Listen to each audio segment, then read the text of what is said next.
अरे सुनती हो राधा, मुझे आज खेतों में बहुत काम है। मैं अभी जाता हूँ। दोपहर को तुम मेरे लिए खाना तैयार रखना। ठीक है नंदिनी के पिताजी, आप खेत जाइए, मैं खाना बनाने के लिए दाल को कूट लेती हूँ।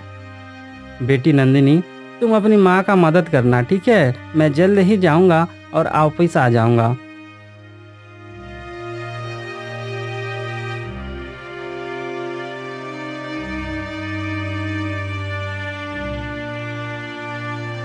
अरे भाई, लोग भी ना बड़े अजीब होते हैं। अजीब अजीब सवाल करते हैं और हम पंडितों को परेशान करने लगते हैं। अब भुगतो, खुद को बड़े होशियार समझते हो ना। अब बताओ इसका उत्तर क्या है? अरे क्या बताऊं भाई, मुझे तो कुछ समझ में ही नहीं आ रहा है। अरे वो देखो, वो रहा एक किसान, चलो उससे जाकर कुछ पूछते हैं। अरे वो हल चलाने वाले किसान है, उसको क्या पता होगा इसके बारे में? वो तो कभी अपने जीवन में गुरुकुल देखा ही नहीं होगा और तुम उससे उम्मीद करते हो? अभी हमारे पास कोई उपाय भी तो नहीं है, चलो उसी से ही पूछ लेते हैं। अरे चलो, जब तुम इतना बोल ही रही हो तो जाकर पूछ ही लेते हैं।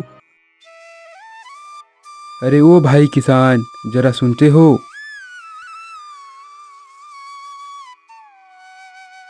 हाँ हाँ, क्यों नहीं, क्या हुआ पंडित जी? आप लोग यहाँ कैसे? अरे भाई, हम यहीं से गुजर रहे थे, देखा तुम इतना मेहनत करते हो, सोचा कुछ बात कर लेते हैं। जी बिल्कुल, बताइए पंडित जी, मैं क्या मदद कर सकता हूँ आपका? अगर पता हो तो एक पहेली का जवाब दे दो। वह क्या चीज है? सोने की चीज है, पर सोने से भी सस्ता है। अमीर हो या गरीब, सबके घर होता है। हा हा हा हा। अरे पंडित जी, आप भी ना इतने आसान सवाल कर रहे हो। हो, हंसो मत, समझे ना? इसका उत्तर बताओ। इसका उत्तर है चारपाई। जी हाँ पंडित जी, जो नींद आने पर सोने के काम आता है, पर आभूषण और गहने वाले सोने से बहुत सस्ता होता है और ये सबके घर में पाया जाता है। ललित किसान की बातें सुनकर दोनों पंडित एक दूसरे को देखते ही रह गए कि देखो, एक किसान ने कितनी आसानी से इस पहेली का उत्तर बता दिया।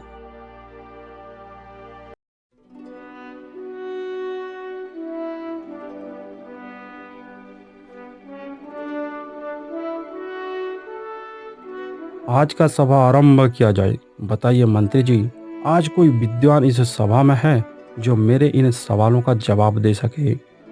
महाराज, आपके सवालों का जवाब भला आज तक कोई दे सका है? पिछले सभा में भी किसी ने भी आपके सवालों का जवाब नहीं दे पाया था। वैसे आज का सवाल क्या है राजा जी? सुनिए, आज के सवाल का जवाब जो भी देगा उसे हम 1000 सोने के सिक्के इनाम में देंगे। तो सभाजनों, आज का सवाल सुनिए। बेरंग दुनिया में रंग लाती है, ऐसा क्या है जो मर्द में 2.5 और औरत में 3 आती है? दूसरा सवाल, ऐसा क्या है जो इंसानों में होता है, आंखों में बस जाता है, सीधा बिस्तर पर ले आता है? लगता है महाराज, इस बार आप कुछ अंदर का सवाल पूछ रहे हैं। ये मूर्ख व्यक्ति, क्या तुम में थोड़ी भी तर्क नहीं है? मुंह में जो आया उसे बोल दोगे? अगर दोबारा कुछ बोला तो सूली पर चढ़ा देंगे। सोच समझ कर सवाल का जवाब दो। राजा के सवालों का जवाब कोई दे नहीं पा रहा था। सभा में सबकी बोलती बंद हो गई थी। हालात को देखकर राजा ने फिर से कहा, अच्छा चलो ठीक है, अगर आप लोगों के पास सवाल का जवाब नहीं है तो कोई बात नहीं, मैं आप लोगों को 3 दिन का और समय देता हूँ। आज का सभा यहीं भंग किया जाए। सभा के पश्चात सभी विद्वान मंत्री अपने घर जाते हैं। सभी को बड़ी चिंता थी कि राजा के सवाल का जवाब तो बताना ही होगा। राजा का सवाल का जवाब कैसे बताऊं? कुछ समझ नहीं आ रहा है। 1000 सोने के सिक्के का सवाल है, कुछ तो करना ही पड़ेगा। अरे याद आया, मुझे काली घाटी के तपस्वी के पास जाना चाहिए, वहीं मुझे इस सवाल का जवाब बता सकते हैं। मंत्री उस दिन राजमहल जाने के बजाय सीधे काली घाटी के घने जंगलों की ओर निकल गए। बड़ी घनघोर जंगल था। मंत्री जी को जाते जाते घने जंगलों के बीच में एक झोपड़ी दिखाई दिया। अरे अरे, देखो तो, इतना घना जंगल है, इसके बीच में भी एक झोपड़ी है। झोपड़ी है, इसका मतलब कोई इंसान तो जरूर होगा। मुझे पास जाकर देखना चाहिए। अरे घर पर कोई है? दरवाजा खोलिए भाई, मुझे बहुत जोर की प्यास लग रही है। झोपड़ी के अंदर एक लड़की खाना बना रही होती है। मंत्री की आवाज़ सुनकर लड़की घबरा जाती है। इस वक्त कौन आया होगा? घर में पिताजी भी नहीं है।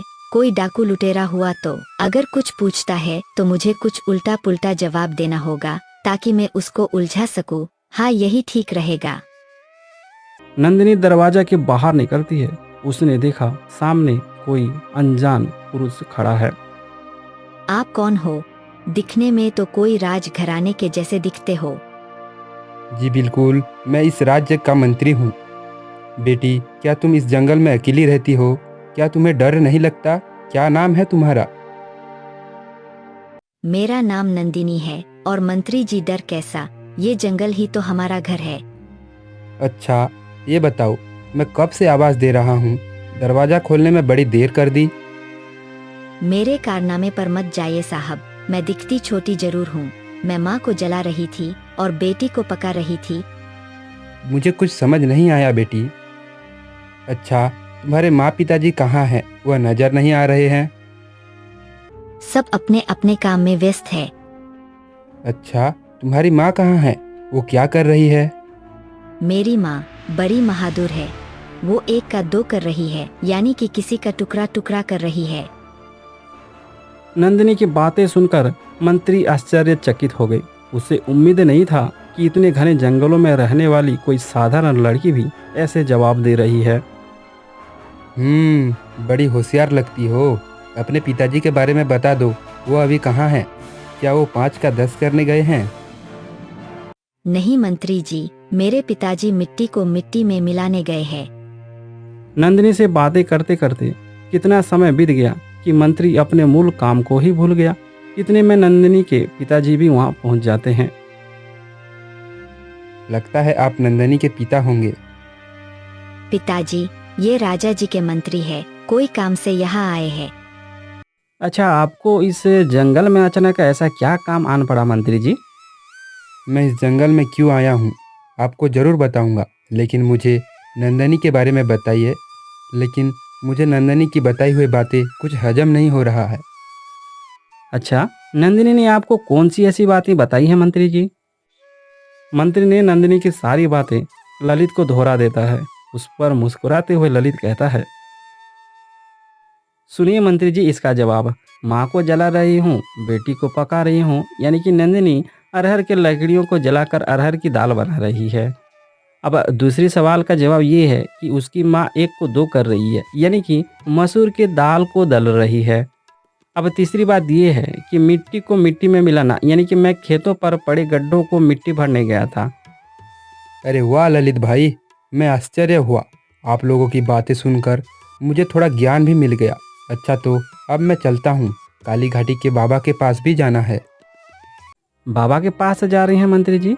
क्या मैं जान सकता हूँ कि आप वहाँ क्यों जा रहे हैं? मैं राजा जी के एक सवाल के जवाब के लिए बाबा के पास जा रहा था। सवाल ये है, बेरंग दुनिया में रंग लाती है। ऐसा क्या है जो मर्द में 2.5 और औरत में 3 आती है? दूसरा है, ऐसा क्या है जो इंसानों में होता है, आंखों में बस जाता है, सीधा बिस्तर पर ले आता है? अरे मंत्री जी, इस सवाल का जवाब के लिए आपको किसी बाबा के पास जाने की ज़रूरत ही नहीं है। ये तो बहुत आसान है। क्या कहा? आप इस सवाल का जवाब दे सकते हैं? हाँ, पर मैंने आपको पहले ही 3 पहेली का जवाब दे दिया है। अब चौथे के लिए कुछ मोल चुकाना होगा आपको। बताइए तो सही, आपको क्या चाहिए? अच्छा, तो फिर मुझे राजा के छवि वाली 4 रुपये चाहिए। ठीक है, मिल जाएगा। अब उस सवाल का जवाब भी बता दीजिए। बेरंग दुनिया में रंग लाती है, ऐसा क्या है जो मर्द में 2.5 और औरत में 3 आती है? मंत्री जी, इसका उत्तर है अक्षर। मर्द में 2.5 अक्षर होता है और औरत में 3 अक्षर होते हैं। और दूसरा जो आपका सवाल है मंत्री जी, ऐसा क्या है जो इंसानों में होता है, आंखों में बस जाता है, सीधा बिस्तर पर ले आता है? मंत्री जी, इसका उत्तर है नींद।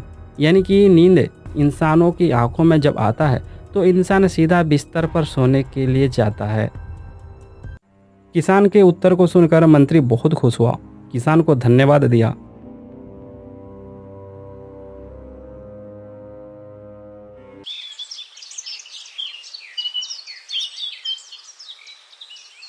अब अगले दिन मंत्री सीधा राजमहल पहुंच जाता है और राज दरबार में राजा के पास कहता है, महाराज, मैं आपके सवालों का जवाब बता सकता हूँ। फिर देरी किस बात की मंत्री जी, बताइए उस सवाल का जवाब क्या है। बेरंग दुनिया में रंग लाती है, ऐसा क्या है जो मर्द में 2.5 और औरत में 3 आती है? इसका उत्तर है महाराज, अक्षर, जो मर्द में 2.5 होता है और औरत में 3 होता है।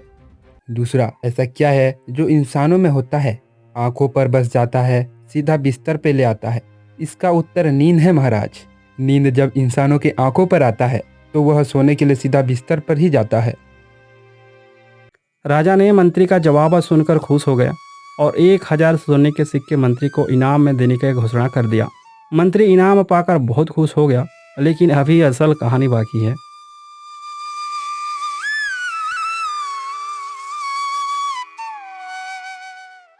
कुछ दिन बाद राजा के मन में शिकार खेलने का इच्छा हुआ। राजा अपने सैनिकों के साथ शिकार करने जंगल की ओर निकल पड़े।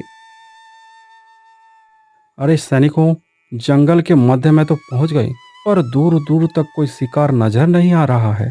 चलो कुछ दूर और चल के देखते हैं। अरे रुको रुको, देखो तो जरा, वो रहा, उस पत्तियों के पीछे कुछ दिखाई दे रहा है, कुछ हिल रहा है, लगता है कोई बड़ा शिकार होगा। राजा ने देखते ही देखते अपना तीर छोड़ दिया और यह तीर जाकर निशाने पर लग गया।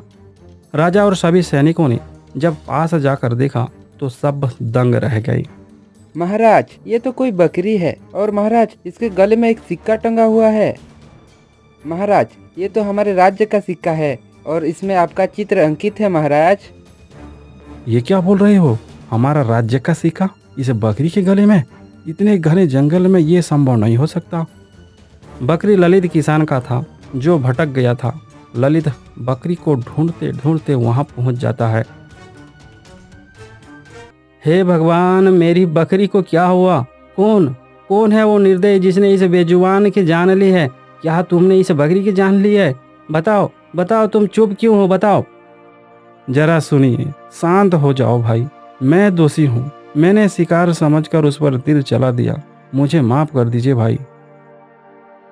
भाई मुझे माफ कर दो, आज के बाद मैं कभी शिकार नहीं करूँगा। मैं तुम्हारी एक बकरी की जगह 100 बकरियां दूंगा। राजा की नज़र ललित के गले में पड़े सिक्के पर जाता है। राजा सिक्के को देखकर कहता है, अरे जरा सुनो भाई, ये सिक्का तुम्हारे गले में भी है और इसे बकरी के गले में भी है। ये सिक्का तो मेरे राज्य का है, तुम्हारे पास ये कैसे आया? अब मैं क्या बताऊं उस बात को। एक दिन कोई मंत्री इधर आए थे, एक सवाल के जवाब ढूंढने यहाँ आए। जवाब तो मैंने बताया, लेकिन जवाब के बदले में मैंने उनसे 4 रुपये मांगे थे। भला हम उस 4 रुपये का क्या करेंगे?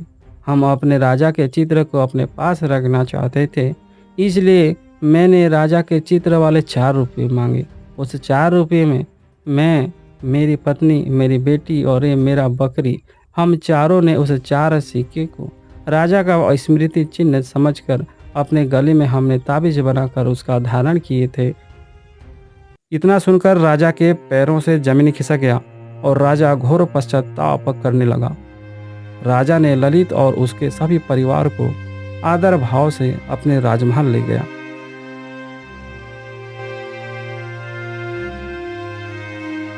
आज हम अपने जीवन का बहुत बड़ा गलती कर दिए, जिसका हमें बहुत ही दुख है, और आज हम अपने जीवन का एक महत्वपूर्ण फैसला भी लेने जा रहे हैं। हमारे मंत्री ने हमसे धोखा किया। सवाल का जवाब इस ललित किसान ने दिया है, ना कि मंत्री ने। इसलिए हम आज एक नए मंत्री की नियुक्ति करने जा रहे हैं। जी हाँ, आज से हमारा राज्य का मुख्यमंत्री ललित होगा और हम ललित को मुख्यमंत्री पद के साथ 5000 सोने के सिक्के इनाम देने की घोषणा करते हैं।